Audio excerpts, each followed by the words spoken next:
இனிய பொங்கல் நல்வாழ்த்துக்கள். எங்க வீட்ல பிங்க் கலர்ல அழகான பூக்கள் பூத்திருக்கிற இந்த செடி எந்த வீட்ல இருந்து வாங்கினதில்ல, நர்சரியில இருந்தும் வாங்கிட்டு வந்து நட்டதில்ல.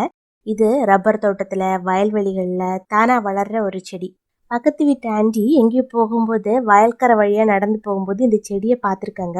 அவங்க எடுத்துட்டு வந்தாங்க, எனக்கும் ஷேர் பண்ணாங்க. இப்போ அழகான பூக்கள் பூத்திருக்கு. காலையில பொங்கல் வச்சு படைச்சோம். ரேஷன் கடையில கொடுத்த கரும்பு தான் நாங்க யூஸ் பண்ணோம். கரும்பு தோலை பல்லால கடிச்சு நீக்கிட்டு அந்த கரும்பை சாப்பிடும்போது நம்மளுடைய பற்கள் வலுவடையும் அப்படின்னு முன்னோர்கள் சொல்லுவாங்க. ஆனா இப்போ கரும்பு தோலை நீக்கிறதுக்கு சோம்பேறித்தனப்பட்டு கரும்பை சாப்பிடாம இருப்போம் நாங்கெல்லாம். ஸோ ஈஸியா நமக்கு கரும்பு சாப்பிட்றதுக்காக இந்த மாதிரி தோலை கத்தியால சீவி எடுத்துட்டு சின்ன சின்ன பீசஸா கட் பண்ணி இந்த டப்பால போட்டு டைனிங் டேபிள்ல வச்சுட்டோம் அப்படின்னா கரும்பு சாப்பிடணும்னு தோன்றவங்க போறப்போ வரப்போ ஒரு பீஸ் எடுத்து சாப்பிட்டுட்டு போவாங்க.